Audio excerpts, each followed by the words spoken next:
ಒಂದು ಬಾರಿ ಹೇಳ್ತಾರೆ ರಾಹುಲ್ ಗಾಂಧಿ ಅವರು ಚುನಾವಣೆಯಲ್ಲಿ ಸೋತ ಮೇಲೆ, ಲೋಕಸಭಾ ಚುನಾವಣೆಯಲ್ಲಿ ಸೋತ ಮೇಲೆ ಇವಿಎಂ ಮೇಲೆ ಅನುಮಾನ ವ್ಯಕ್ತಪಡಿಸಿದ್ರು.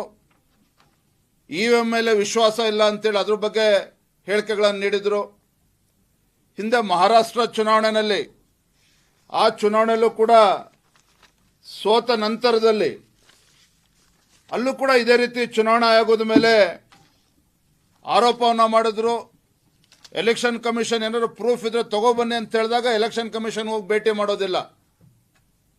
ಹಾಗಾಗಿ ಇವತ್ತು ರಾಹುಲ್ ಗಾಂಧಿ ಅವರ ನಡವಳಿಕೆ ಪ್ರಜಾಪ್ರಭುತ್ವಕ್ಕೆ ವಿರೋಧಿಯಾಗಿರ್ತಕ್ಕಂಥ ನಡವಳಿಕೆ, ಒಂದು ಅಪಾಯಕಾರಿಯಾಗಿರ್ತಕ್ಕಂಥ ಒಂದು ನಡವಳಿಕೆ, and it's also a threat to the democracy. ಇವತ್ತು ನಾನು ಈ ರಾಜ್ಯದ ಮುಖ್ಯಮಂತ್ರಿಗಳಿಗೆ, ಉಪಮುಖ್ಯಮಂತ್ರಿ ಕೇಳೋದಕ್ಕೆ ಇಚ್ಛೆ ಪಡ್ತೇನೆ. ಕಳೆದ ಲೋಕಸಭಾ ಚುನಾವಣೆ ಭಾರತೀಯ ಜನತಾ ಪಾರ್ಟಿ ಕರ್ನಾಟಕದಲ್ಲಿ ಬಿಜೆಪಿ ಮತ್ತು ಜೆಡಿಎಸ್ ಪಕ್ಷ 17+2 19 ಸ್ಥಾನಗಳನ್ನು ಗೆದ್ದಿದ್ವಿ.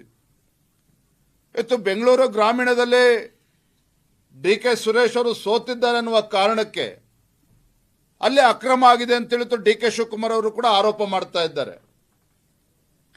ಪಿ.ಸಿ. ಮೋಹನ್ ಅವರು, ನಮ್ಮ ಸಂಸದರು, ಬ್ಯಾಂಗ್ಳೂರು ಸೆಂಟ್ರಲ್ ಅಲ್ಲಿ ಚುನಾವಣೆ ಗೆದ್ದರು.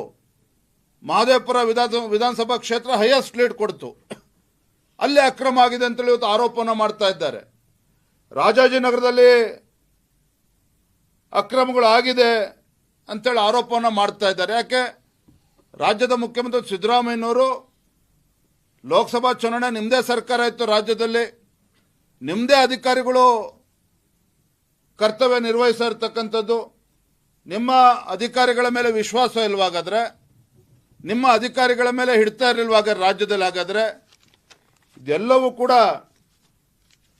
ಗೊತ್ತಿದ್ದು ಸಹ ರಾಹುಲ್ ಗಾಂಧಿ ಅವರ ಧ್ವನಿಗೂಡಿಸ್ತಕ್ಕಂಥ ಕೆಲಸ ಇತ್ತು ಸಿದ್ದರಾಮಯ್ಯನವರು, ಡಿ.ಕೆ. ಶಿವಕುಮಾರ್ ಏನು ಮಾಡ್ತಾ ಇದ್ದಾರೆ. ಖಂಡಿತ ರಾಜ್ಯದ ಮತದಾರರಿಗೆ ಮಾಡ್ತಾ ಇರ್ತಕ್ಕಂಥ ಒಂದು ಅಪಮಾನ ಇದು. ರಾಜ್ಯದ ಮತದಾರರಿಗೆ ಇವತ್ತು ಈ ಮುಖ್ಯಮಂತ್ರಿ ಸಿದ್ದರಾಮಯ್ಯನವರು, ಡಿ.ಕೆ. ಶಿವಕುಮಾರ್ ಅವರು ಅಪಮಾನವನ್ನು ಮಾಡ್ತಾ ಇದ್ದಾರೆ. ಒಟ್ಟಾರೆಯಾಗಿ ಇದೊಂದು ರೀತಿ there is a larger conspiracy ಈ ವಿಚಾರದಲ್ಲಿ.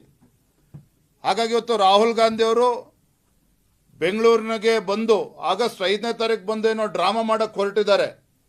ಏನೋ ಅನ್ಯಾಯ ಆಗ್ಬಿಟ್ಟಿದೆ, ಏನೋ ದುರಂತ ಆಗ್ಬಿಟ್ಟಿದೆ, ಏನೋ ಅಕ್ರಮ ಆಗ್ಬಿಟ್ಟಿದೆ ಅಂತೇಳಿ ಹೊರಟಿದ್ದಾರೆ. ಭಾರತೀಯ ಜನತಾ ಪಾರ್ಟಿದು ನಾವು ಖಂಡಿಸ್ತೇವೆ.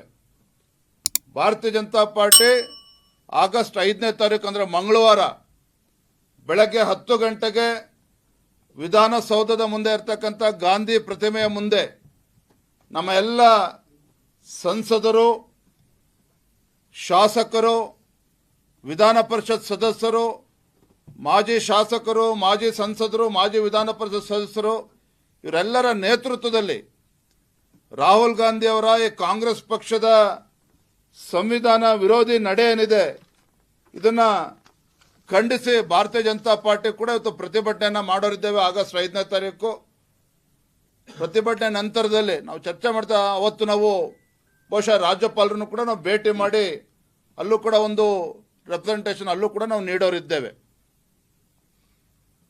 ಇದ್ರ ಮಧ್ಯೆ ಮತ್ತೊಂದು ವಿಚಾರ, ನಿನ್ನೆ ದಿನ ಏನು ಫ್ರೀಡಂ ಪಾರ್ಕ್ನಲ್ಲಿ ರಾಹುಲ್ ಗಾಂಧಿ ಅವರು ಬರ್ತಾರೆ ಅನ್ನುವ ಕಾರಣಕ್ಕೆ ಅಲ್ಲಿ ಮುಂದಿಟ್ಟಿದ್ ಮಾಡಿ ಕಾಂಪೌಂಡ್ ಅನ್ನು ಒಡೆದಾಕಿ, ಅಂದ್ರೆ ರಾಜ್ಯ ಸರ್ಕಾರ ಕಾಂಪೌಂಡ್ ಅನ್ನು ಒಡೆದಾಕಿ ಅಲ್ಲಿರ್ತಕ್ಕಂಥ ಮರವನ್ನು ಕೂಡ ಕಡಿದಾಕ್ತಕ್ಕಂಥ ಕೆಲಸವನ್ನು ಮಾಡಿದ್ದಾರೆ. ಹಾಗಾಗಿ ನಾನು ಇವತ್ತು ಆಗ್ರಹ ಮಾಡ್ತಾ ಇದ್ದೇನೆ, ರಾಹುಲ್ ಗಾಂಧಿ ಅವರ ಆದಿಯಾಗಿ ರಾಜ್ಯದ ಮುಖ್ಯಮಂತ್ರಿಗಳು ಕೂಡ ಇವತ್ತು ಕ್ಷಮೆಯನ್ನು ಯಾಚಿಸಬೇಕು ರಾಜ್ಯದ ಜನತೆಗೆ. ಇವತ್ತು ರಾಹುಲ್ ಗಾಂಧಿ ಅವರು ಬರ್ತಾರೆ ಅಂತ ಹೇಳಿ ಈ ಮರಗಳನ್ನು ಕಡಿತಕ್ಕಂಥದ್ದು,